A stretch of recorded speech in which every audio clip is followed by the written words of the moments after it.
Welcome, everyone. I am your host, Dr. Felicia J. Lindsay, founder of AGR Book Club.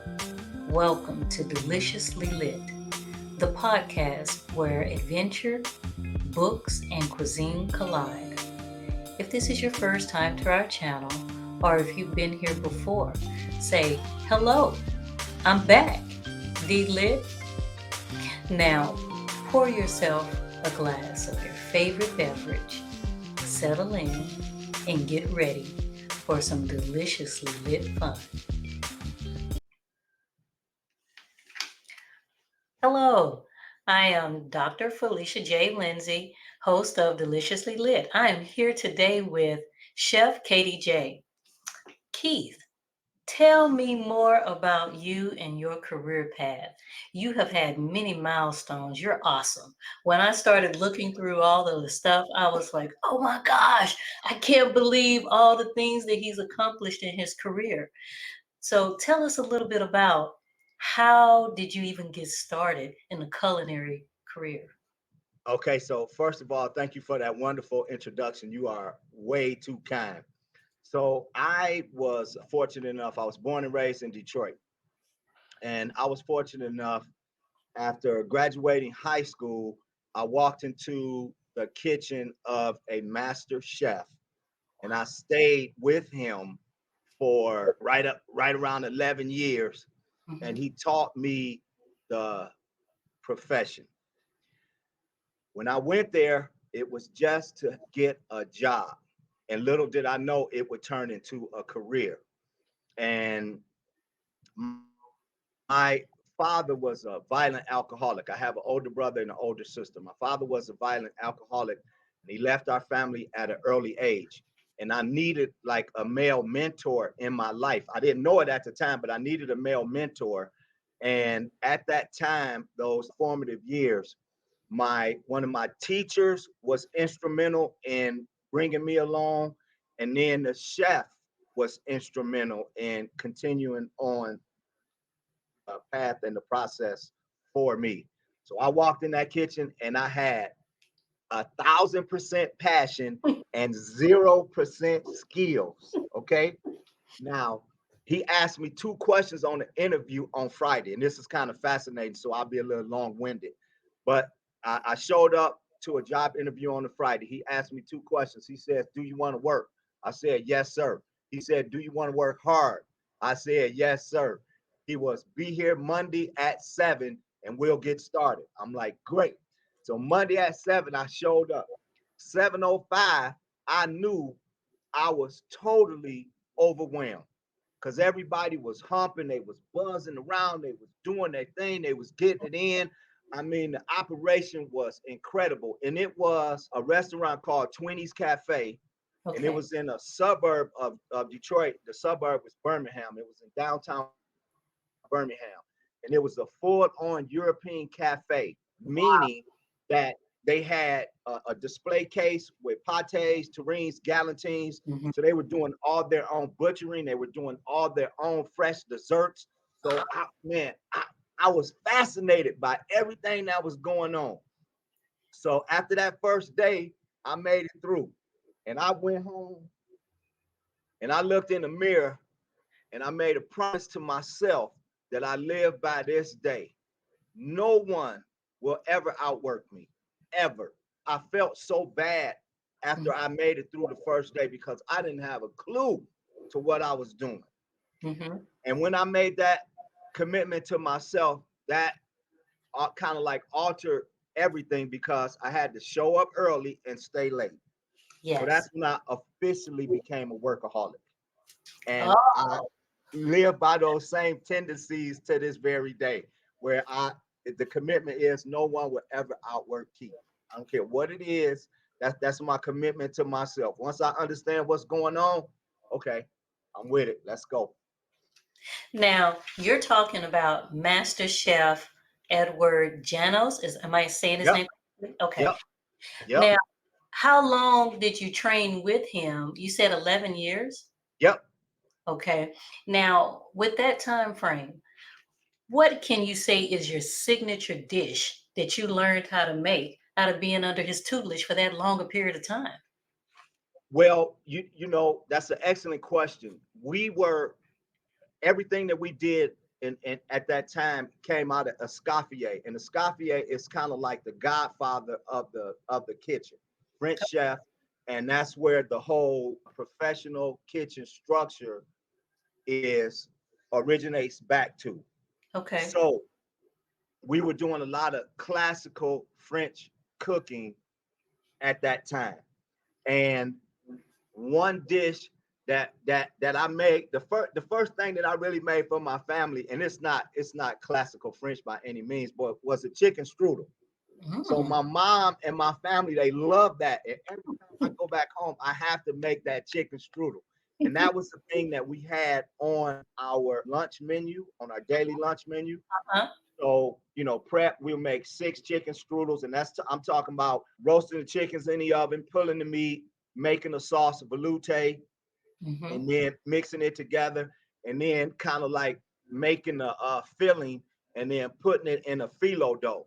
Yes. So I used to have to do that. That was my job. That was one of my jobs. So I got really good at making chicken strudel. Then we would top it with hollandaise sauce and put a green salad on the side, and kind of like at the restaurant, it was like an express lunch option. Okay. So hey, you want to get your lunch within 5 minutes, you can order this, boom, we'll get it to you, kind of like that. Now, you know I'm not a master chef. I'm not a sous chef. I'm just a home cook. What was the sauce you said? Velouté? What did you say again? So that's yeah, it was a chicken velouté. So that'd be like, we'll take the chicken stock or the broth from the chicken, Uh-huh. and then we would thicken it up with a roux, which is butter, equal parts butter and flour that's used as a thickening agent, Okay. right? Okay. And then we would add heavy cream to it, Okay. and then cook that down, and then season it up with some butter, some herbs, and then toss the pulled chicken meat in that, and Okay. then that would be the filling for the phyllo dough. And then we brush the layers of phyllo with butter, and then we add a little breadcrumbs, layers 4, 5, and 6. So we did 7 layers total, 4, 5, and 6. And then we would fold it up, make a log, and then we could get 6 portions out of the phyllo dough that we were using. Okay. Now that sounds awesome. I need that, especially since it's cold. It sounds like a good dish. Man, it works well for everything. Winter, spring, summer, fall. Chicken strudel was on point, baby. All right. Now, did you go to culinary school? I did, but they let me test out. Oh, And wow. and that was one of the fantastic things, because school was so much different way back then, so much different, right? The program that I entered was 8 ounces of classroom work, and Mhm. then 32 hours, excuse me, 32 hours of work at an approved house. And it was under the Chefs Association. So the American Culinary Federation, they have chefs associations all across the United States. So this Wow. was the Michigan chapter, Uh-huh. and this was a standard program. And when you're working in an approved house, you would have a manual, and the manual would give a breakdown of different disciplines. And then you would spend your time in that discipline, and the chef would give his or her commentary Yes. as to your progress. Yes. So as an example, and this is why they let me test out. As an example, I went to that school probably like 5 years into being with Chef Ed, Mm-hmm. and I was doing a lot of butchering, Yes. because that's what we did. We broke down sides of animals, legs, different things like that. So in the classroom, we had the butchering discipline happening. Now Mm-hmm. we had 32 students, and that was a large class, but Mm-hmm. we only met once a week. That was a large class, but you can't imagine. No, we're gonna have 32 legs of veal that people need to break down. So we only had like 3 or 4. So Uh-huh. I wasn't paying attention. I wasn't paying attention, because I'm like, man, I do this all the time. So let somebody else do it that maybe not have that kind of experience. And Mm-hmm. so the teacher called me out because I wasn't paying attention. He said, Jones, get up here.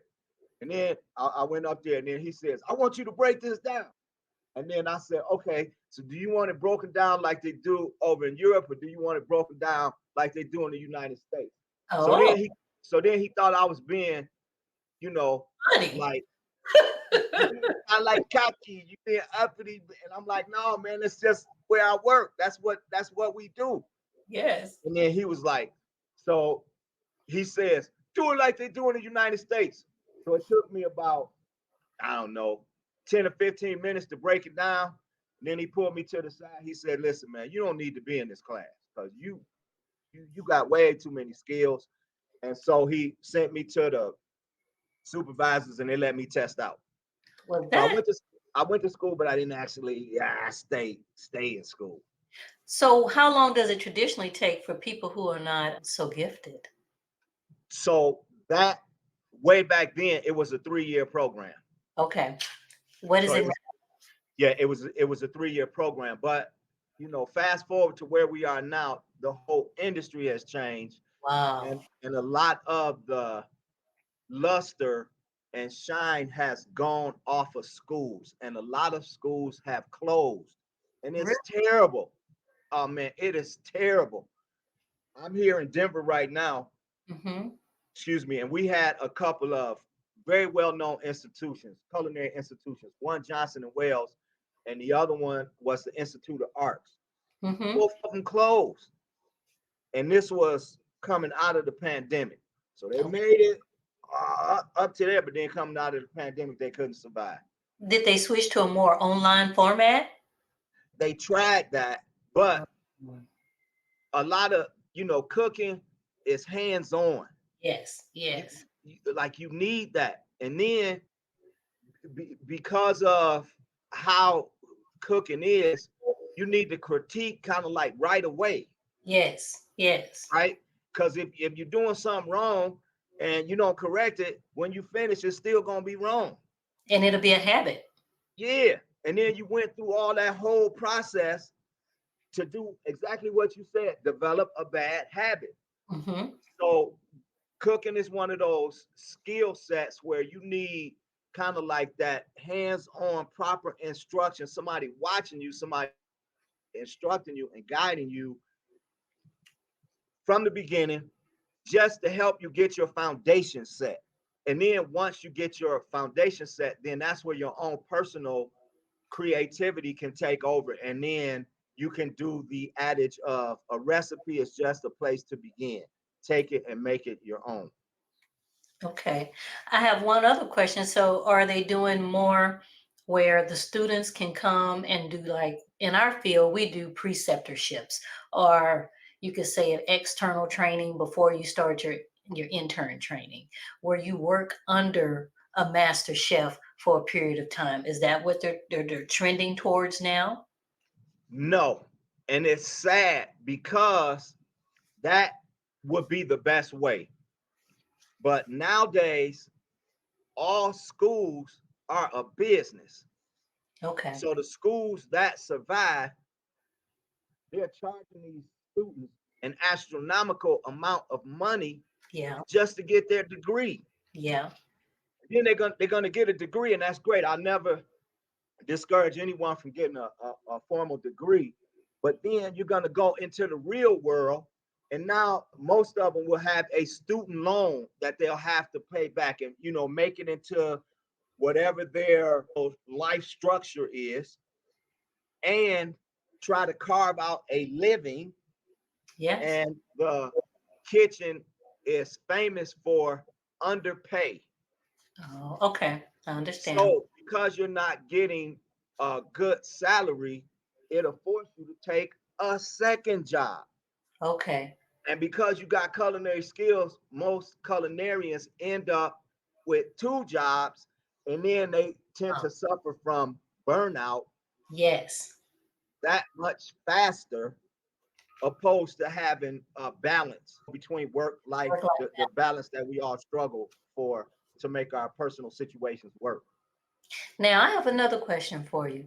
Since you've been practicing for over 30 years in your career in your craft, How do you keep going with all the changes that's happening in the industry, all the different avenues that you can go into? How do you keep going? Man, I'm one of the fortunate ones to where I love what I do. And they say when you love what you do, you never work a day in your life, Yeah. right? Yes. So I'm on that path, and at the position that I am now, I have hopefully I have enough discipline to where I can give back. So that's Okay. kind of like my own personal thing. Is like, okay, I want to try to do as much as I can to give back. Yeah. And hopefully my message can resonate with younger culinarians that want to come into the industry. And so now I just try to go through the process of seeing where I can find those opportunities to help get my message. Are there, now this is just a sidebar, are there any types of organizations that give scholarships for culinary school for the younger students that's coming in? You know, there are, but the world is kind of like, and I'm sure it's like this in every industry that's out there, pre-pandemic and post-pandemic. Yes. So pre-pandemic, it was like that. Mhm. Scholarships and students and everything is good. But post-pandemic, a lot of companies and corporations are kind of like reestablishing how they, distribute those dollars. And Yes. then And a lot folded. A lot of companies folded. yes, a lot of companies did fold. And you know, so many individual people have passion for the restaurant industry. Yes. So I buy food, I'll get my meals to go, I'll do what you need. I just need to know how to do it. So if you can imagine, a lot of restaurants suffered from a dead stop. We, Yes. we can't do anything, a dead stop. And then full start, let's go. And not they don't have the staff, because That's true. when everything was said and done, for all intents and purposes, pandemic might have officially started in March of 20, at the end of March of 20. Yes. And it extended well into 21. Yes. Yes. So Yes. you talking about, over a year, could be in excess of 18 months. Hmm. Now, okay, so a lot of restaurants tried to pivot on the fly, but they couldn't take care of a full complement of staff.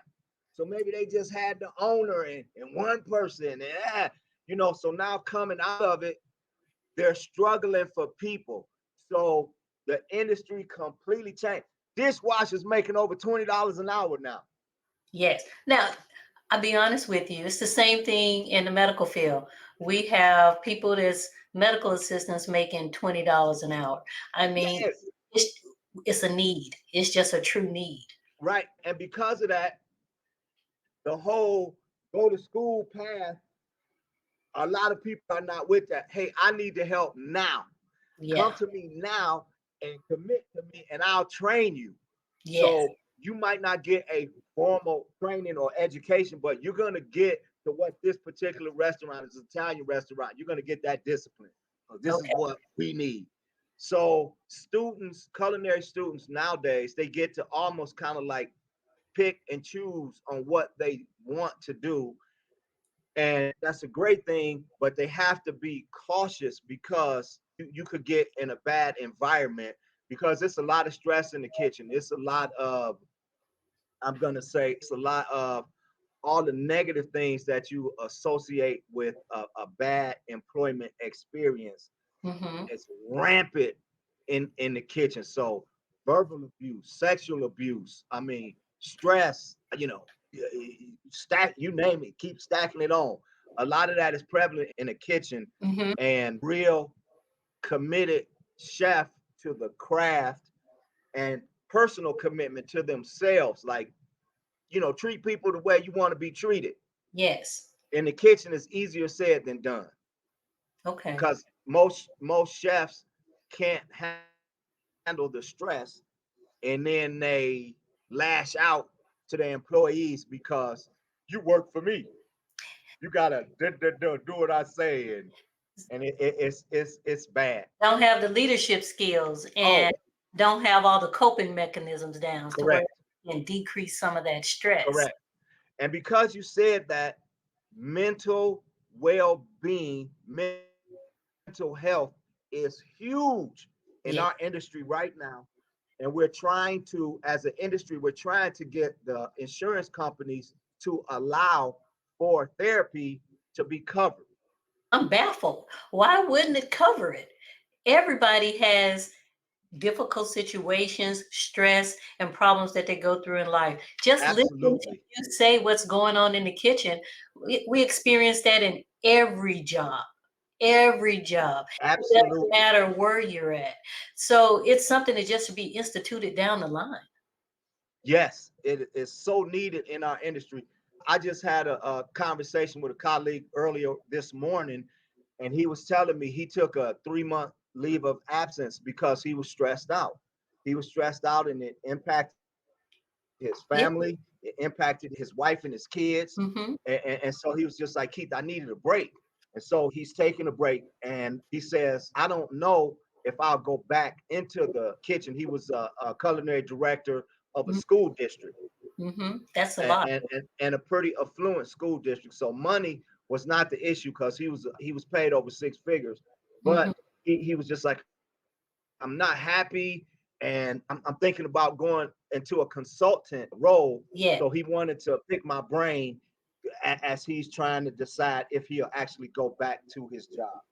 Well, I'm glad that you were able to be there and you have such a wide scope of knowledge that you can even direct him. But I know personally, just being in the school arena, yes, I used to teach too. Ah, The whole political beast. It's not just teaching, it's not just educating. It goes back to the budget, it goes back to the districts, the politics of the district. So yes, he has a lot of stress that he's under. yes, yes, yes. Now, to segue into a different area of your career, let me know or tell me, how did you get into basically consulting with restaurateurs? How did you get into that? How did you jump to that area?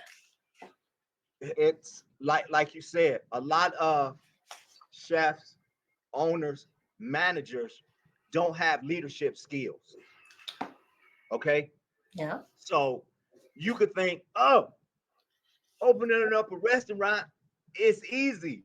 All I got to do is, come up with the menu and get it staffed, and then we're going to print money.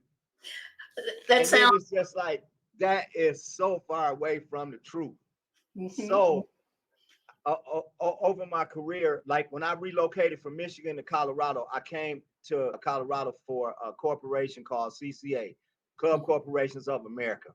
Okay. And they were $1 billion plus corporation that had properties all across the United States, white tablecloth properties and country clubs. But Hmm. they had a real set formula of how they did business. So they basically had a structure, right? Hmm. And when you have that kind of structure, you have a system that don't let you take the kitchen off the rails, because you got monthly meetings, you got weekly meetings, you got, everything has to be reported. So if you out of line, they're gonna put you on the straight and narrow right away. So that was a great learning opportunity for me to see how a major corporation, basically how they manage their money.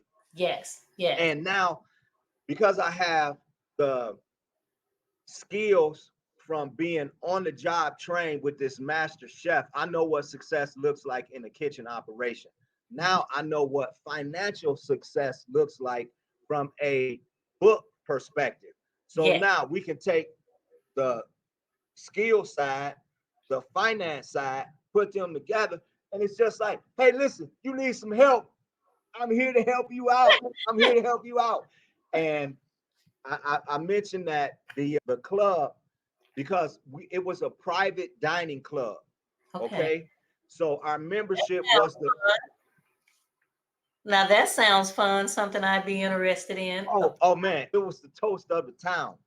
but our membership was the who's who of Denver. Okay. And we had a board of directors. And at the time, we had 20, 22 people on our board of directors. So, board of directors, they have friends. Hey, Keith, I got a buddy that's got a little restaurant. Hey, struggling over here. Can you give him a little bit of advice? Dr. Smith, for you, sure, I'll do that. So it kind of started like that. And for all the vastness of the industry, it's really small. Okay. Once you're in it, it's really small. So when you start doing things like that, the word gets out. And then sooner or later, you will have people contacting you. Hey, I understand you did this. And this is one thing where I've been bad about my whole career. Mm-hmm. I will happily and freely give information because if I'm in a position to where I can help somebody, then I Mm-hmm. just want to help them because Mm-hmm. it's just good karma. Mm-hmm. And then it's like you should get paid for that. You should Yeah. get paid for that. You should get paid. So I got to do a better job of getting paid for that. But I have those opportunities to where someone thinks what I says is valuable and it's worth it. So I've been consulting businesses and professional chefs for a Oh, long time. but the thing about it, with both of your experiences, being trained, formally in the kitchen, and also having the corporate training, it makes you advantageous to everyone. Correct. You have all the different levels that they need to put into their business. But it's nothing wrong with giving somebody some help. But if they need extensive help, they should pay. And you are 1,000% right. It's so funny. Like, a lot of life is personality driven. Yeah, that's true. So, you know, like I would go into a kitchen to Mm-hmm. help someone, Mm-hmm. and then maybe my personality just takes over. And if I'm there for any amount of time, people will come to me, and it's just like, no, no, no, no, no. You got to go over there because I might not be here too long. Yeah, you got to go over there. So it's pretty funny how that kind of works out. So I have to be with what I do. Now, I have to tell you, I am a fan. When I first saw you was on Bar Rescue, okay? Ah, I used to just binge all those shows. I loved it. I love how he would come in and say, "You're doing this wrong. You need to have this POS system." I don't know what I'm talking about. But I mean, he would just go in and he basically would just show the business where they needed to elevate. yeah. And How was that your experience with that how did what now? show? How was your experience with the show? Oh man, I loved it. I had such a good time, and John Taffer is an excellent guy. I mean, just good all the way down to the bone. Hmm. And television is entertainment, but they really do good stuff there. And it's hard for the average viewer to get the behind the scenes perspective like what I was able to see by being a part of the show. But they are actually doing good work. And if the subject listens to John Taffer and adheres to the changes and the policies that he institutes, he's doing good work and changing lives. Well, that is awesome. Okay, can you hear me now? Yeah, I got you. It's like I went out for some reason, so I was like, "Uh-oh, let me get back in." Uh, Now, the other thing was, how did you get into cooking demonstrations and becoming a brand ambassador for Honey Smoked Fish Company? so, I told you I was a chef at that Metropolitan Club. Mm-hmm. And one of the board of directors' daughter took a job at a company called Roth Distributing. And Roth Distributing, they in this market, in the Denver market, they distribute Sub-Zero Wolf, luxury appliances for the home. Okay. Okay. So now she goes to get this job, and you know, you selling appliances, like the glass door refrigerator is Mm-hmm. like 17,000. Yes. Ranges 6,000 and above. Wall ovens, everything, it's expensive, and it's like this is not take it out the box, plug it in, and it's gonna work. Right? Mm-hmm. These appliances come with a remodel. We got to put it in the wall. You got to knock that down. So people are spending thousands and thousands of dollars on their kitchens. These are luxury kitchens. Yeah, Sub and I zero. say, luxury appliances for the home. So everyone knows that demonstrations sell product. That's true. So the company is like, hey, we want to bring guests and customers in for a cooking demo.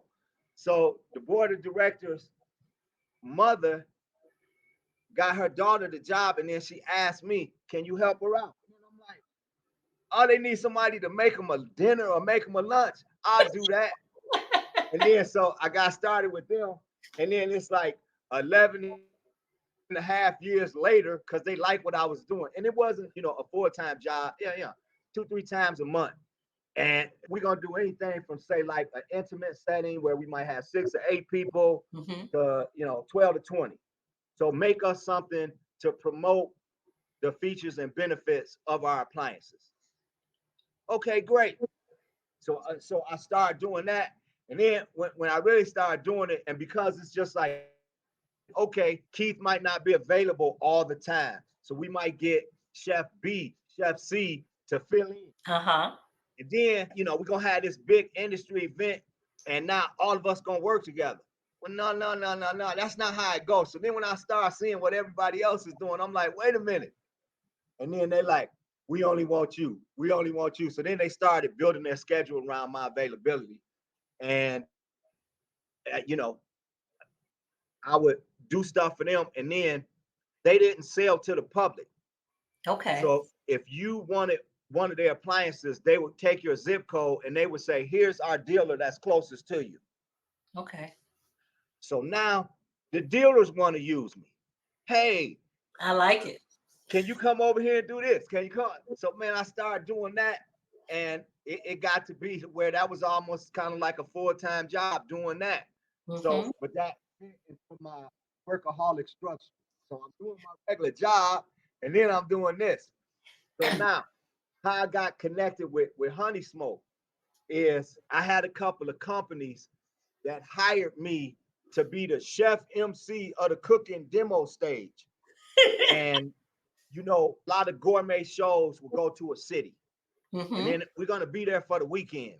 And then when they come to a city for the weekend, like right now it's the holiday, so it's the Christmas show. The Christmas show is gonna come to the city, and we're gonna be here, Friday, Saturday, and Sunday, and come down to get everything for the holidays. Mm-hmm. Well, they're gonna have a cooking stage, and they would try to contact local restaurants. Hey, we'll give you free publicity. Come on, do whatever you want on the cooking stage. Blah blah blah. They come up with a schedule. Those shows will come into a market, and they will have a media partner, local radio, local television. And they would Mm-hmm. always, we're gonna get the traffic guy or the weather person to come and be the MC. Mm-hmm. But those people didn't know anything about food. So I talked to the people and said, man, let me do that MC thing, because I do that. It's fun, and I know food, so I can talk the food with the audience. And in the case where a chef might be focused on their cooking, I could bridge the time and explain this is what the chef is doing, blah, blah, blah, have a conversation.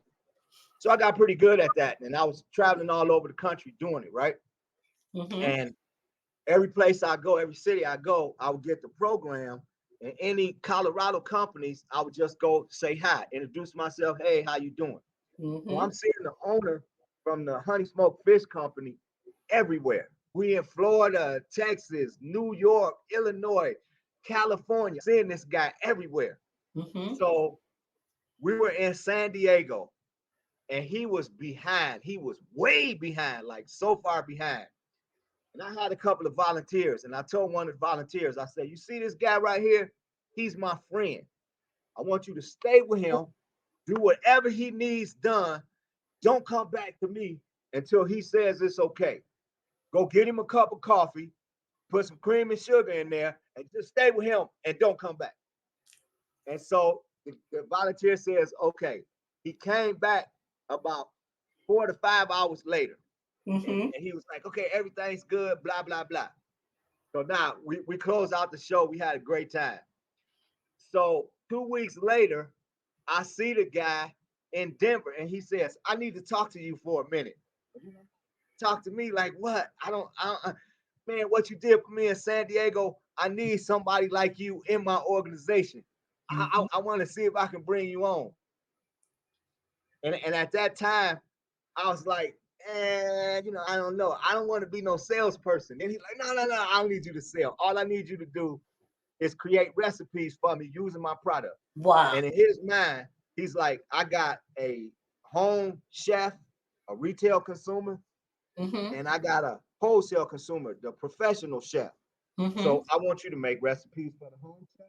I want you to make recipes for the professional chef. That's all I need. So that's how we got started. And then now, 16 years later, I'm still with the company and I do a lot of their marketing and advertising. Mm-hmm. And more recently, I started doing research and development because we're expanding out our portfolio and let's see some other things that we could do with our product. So it's been a real good ride. Well, you are a prime example of basically how networking, planning, putting out seeds in the community, Yes, and how everything just basically opened up for an opportunity for you. That's correct. awesome. Now, I want to know one more thing. I did look through all these different places. You done traveled a lot of places. I see that you went to the Olympics, but I want to know about that show that you were on in Belize. I'm still trying to get to Belize. Taste of Belize TV show. How was it even just traveling outside of the country, cooking there, cooking in their kitchen, how everything was set up? How was the whole experience? Man, it was fantastic, man. It was, like you said, another one of those like opportunities that's I get a phone call, hey, we're gonna have this meeting, and then the next thing you know, we going to Belize to film this show. Wow. Now we get down there, and some people will say Belize is a third world country. Mm-hmm. Mm-hmm. So they have a lot of need Yeah. with their citizens. They have a lot of need. But then in other parts of the island, it's just like, oh my God, Mhm. open up the checkbook and let's go, right? But those are foreigners who Mhm. own these fantastic beach properties and resorts and everything else. Yeah. So the film commissioner was the driving force. His name is Nigel Miguel. He's a former basketball player. A Mhm. little off the book history. He was Michael Jordan's double in Space Jam. What? Yeah, so he went to UCLA, graduated, played in the NBA. He's a fantastic dude, but he was born and raised in Belize. Okay. So he elevated himself to the film commissioner there, and he's like, "This is a pet project. So this is something that I want to do." So we go down into the country. He rolls out the red carpet. We got everything to our disposal. So it was a fantastic time. Mm-hmm. Now the show, we did the show, but when you're doing this, you got to make money. Yeah. So the business part didn't materialize the way they wanted. So they put it on the back burner and it didn't go forward. Mm-hmm. But I had such a fantastic time, and they made a lot of noise about the show locally in their market. So when I was there, I'm walking around like, oh, this guy's a local chef celebrity, blah, blah, blah. So a lot of their citizens want to come up and shake my hand and talk to me and do all this different stuff. And I had to get used to it because you know how we have like our own personal space. Yes. Like don't Yes. don't don't get into my personal space. You Right. gotta let all that go. Right here. No, Felicia, you gotta let that go because they just I want to die. I want, but you just gotta let that go. Now, one more question. I saw that you do like to mentor youth, and I Yes. saw that you were a part of former First Lady Michelle Obama Move initiative. So I wanted to know, how did you get into the Let's Move initiative?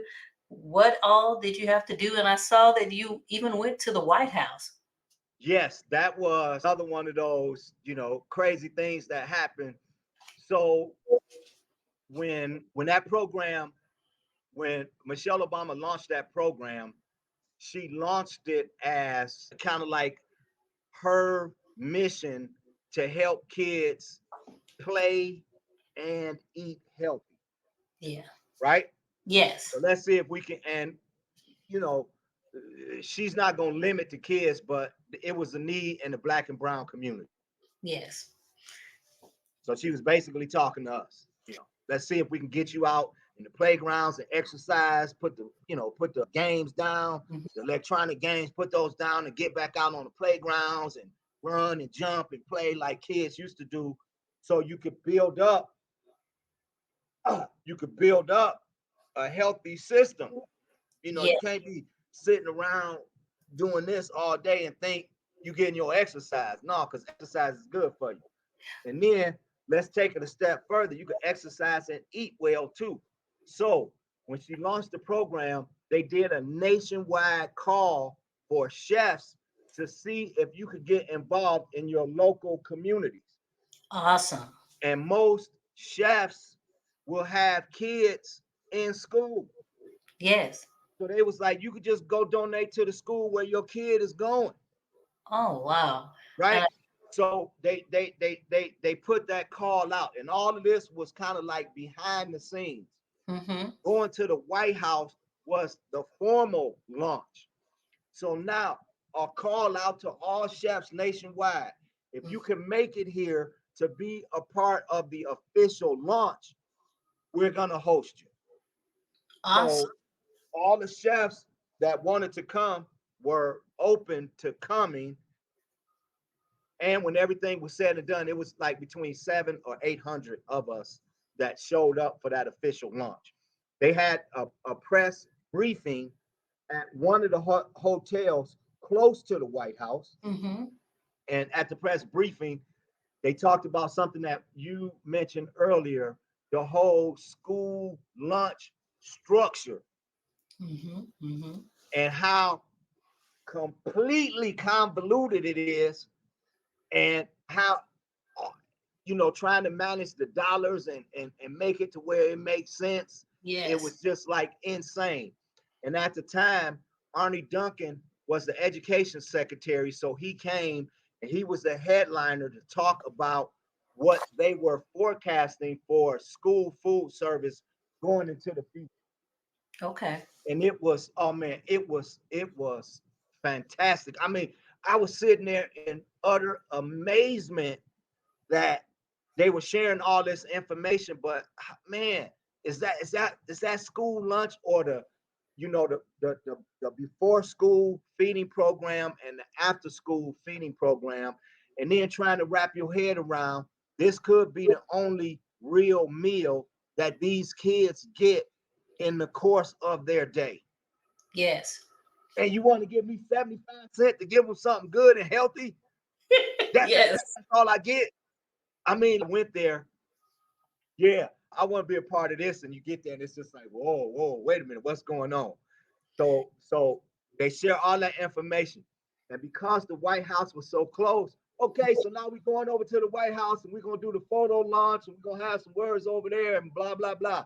Mm-hmm. So if you can imagine 700 to 800 chefs in their gear walking through the streets of DC to go over to the White House, That's an and awesome.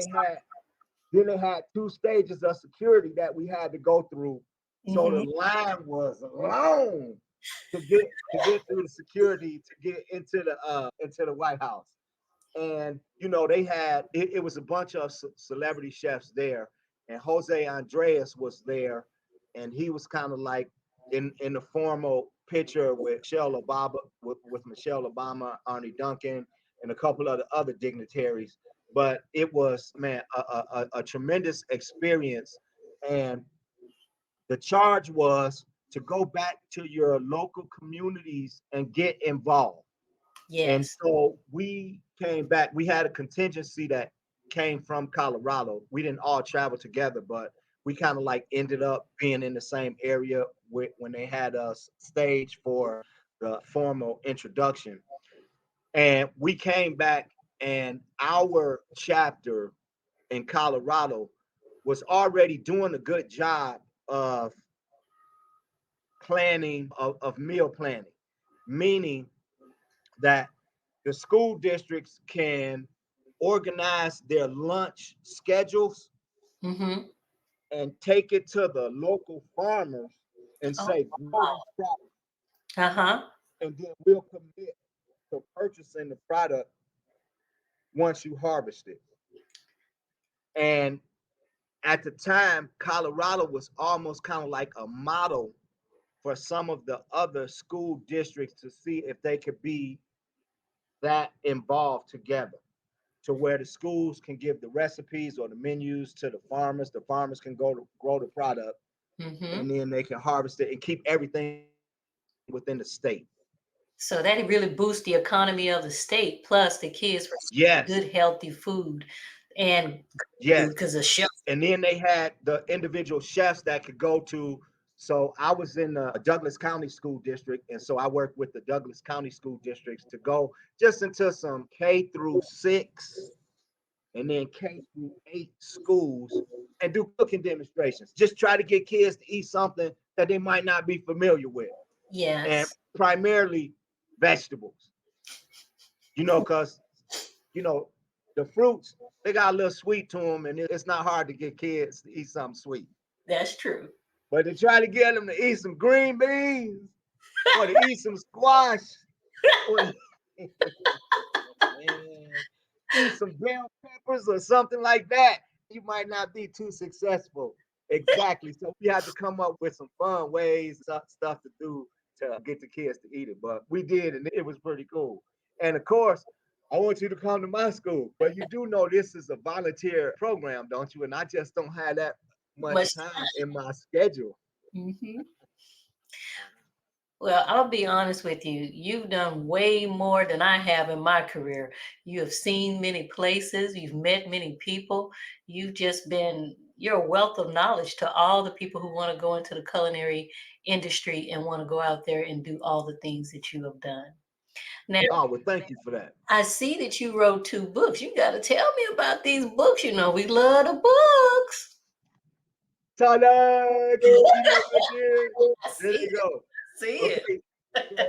So, remember earlier I told you because my father left, one of my male mentors early in my life was my English teacher. His name was Duncan McLeod, and may he rest in peace. He passed away, but he was instrumental in helping me to grow into the man that I am today. Because inner city schools, and he was like, their destiny is not predetermined. I'm going to show you what I could do with these kids. Sixth, seventh, and eighth grade, he was teaching us Latin. He Wow. was teaching us Greek philosophy, Hmm. astronomy. I mean, he was doing all these crazy things with us as kids. Hmm. And he got me into the advanced high school, but early on, he was my English teacher. He used to teach us how to read. And he's like, I don't want you to read words. I want you to read with inflection. I want you to take this book, stand up in front of the class. You're going to read this chapter. Hmm. And when you're struggling reading, the kids was laughing. He was like, no, no, no, no, no. We're going to wait for Mr. Jones because this is important. And he was just that guy. Yes. I love teachers. So I always felt that I was good at English because of Mr. McLeod. And then on my career, I'm doing my thing, and I'm entering shows and winning awards and medals and different things like that. But if you don't have a home to put them, your medals they're just sitting in a drawer somewhere collecting dust. You're right. You're So right. then I said, what? A buddy of mine who told me, he says, man, we done all these things in our career, but don't nobody know. They don't even know who we are, blah, blah, blah. So then I said, writing it down in a book, That's right. that could be my legacy. That's So right. then I went down that path and, had a lot of people, friends who helped me. So I had a couple of people that helped me with this. And then I had team to help me with this. And on this one, I wanted it to be an activity thing for kids. Hmm. And when everything was said and done, I couldn't afford to pay what I wanted to pay to get it all done. Because coming out the box, the time that I did, my path was self-published. Yes. So I'm not going to try to go to a formalized process, go try to get an agent, try to get a deal, blah blah blah, because House. Mm-hmm. they just shut you down. They give you so much hate, like, nah, you can't do this. Nobody know who you are. Let. And then you'll come out of there like, oh, you'll be crying. God, I thought I had a good idea and I wanted to do something, but you just beat me up and then. So it's just like, okay, so self-publishing is the charge and you can be in control. So, Yes. okay, cool. So the first book was patterned after this author. His name was Kevin Carroll, and he did this book called The Rules of the Red Rubber Ball. Okay. And his thing was his mother, father left him. I think he was born and raised in Texas, but then in his middle Texas. school years, he moved to Philadelphia. And sports is a lot of the things for kids in the inner city. So soccer was his thing. And Mm-hmm. he ended up hurting his knee and he couldn't continue on with the soccer. And he went into the military and he had a distinguished career. And so The Rules of the Red Rubber Ball was a book that he wrote that was an activity lesson for kids. And it was geared towards middle school age kids. And it could fit in his pocket. And when he first started, it was strictly motivation. Mm-hmm. Like I just want to get this message, my message to kids. You can be and do whatever you want to be. Just stay with it, right? And here's his story. When the book first came out, you can only get it where he was speaking. Okay. Then he gets into the Nike Corporation, and then the next thing you know, it's everywhere. Couldn't do that, but that was the goal coming out. And then Well Done is Mm-hmm. a more comprehensive piece that I put together, and it's chronicling time in my career. Okay, from when I relocated to Colorado to maybe being here 10 or 15 years. And a lot of the lessons that I learned.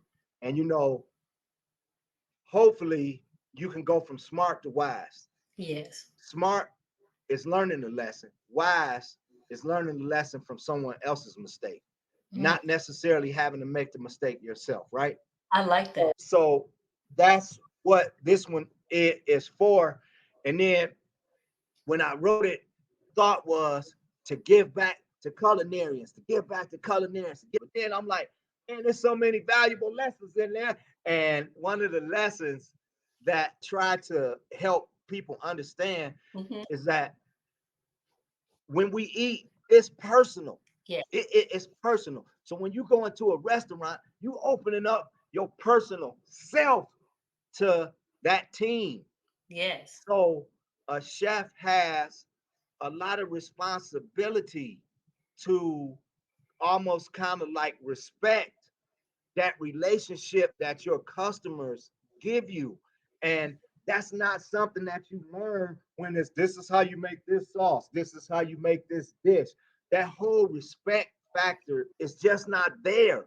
And hopefully they can get that through the pages of the book, as well as a lot of other lessons that I had the experience of living. Now that is bringing the soul to the recipe. There you go. There There you go. you go. Now to wrap things up, I want to know what's your favorite dish that you used to eat when you were in Detroit and what restaurant? And what's your favorite dish and restaurant for where you are now in Denver, Colorado? Give us some places to travel to. My buddy has a restaurant in Dearborn. It's called Mint 29. And he's a chef. His name is Chris Thompson. And we kicked our teeth together earlier in our career. So Chef Chris is fantastic, and anything that he serves will definitely be yes. I used to eat a lot of lamb Hmm. when I was back in, okay? And that was at the restaurant. But my mom lives in Michigan, so anything my mother make, man, is on my plate because I love my mother's cooking. Now out here in Denver, my family You have Pre-pandemic, just we used listened to go to to a another restaurant, dim episode sum. of Dim sum Deliciously is Lit a style of dining where they podcast serve small with portions, your but you host, get a bunch of them Dr. to make a Felicia meal. J. And Lindsay. the portions of Connect with seafood, us pork, at meat, chicken, bookclubpublishing.com. everything is all over the place. Don't So forget we used to to have a get the restaurant app, called join China the J's, Facebook group, and it didn't subscribe, survive the and pandemic. write us a review. So we moved our See you at the next dining episode. over to a dim sum restaurant now called Star.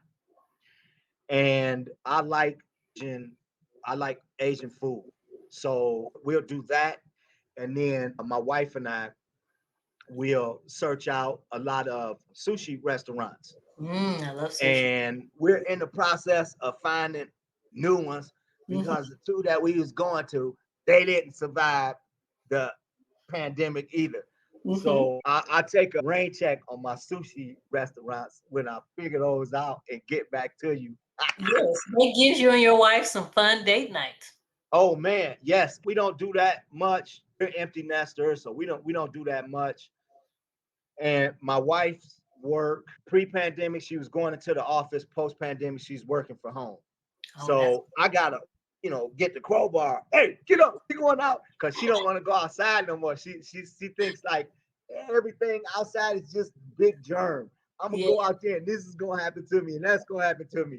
So hey, put the mask on, put the goggles on, put a hat on, put some gloves on. Come on, we're going out into the world. Well, I want to tell you thank you for sharing your time with us today and coming on Deliciously Lit.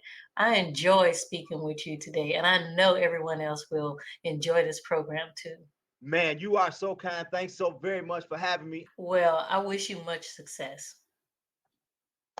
Thank you, ma'am. All right. Well, thank you for coming, and I can't wait to hear what's new when we talk again. I appreciate it, and I look forward to the next time our paths cross. All right. Bye.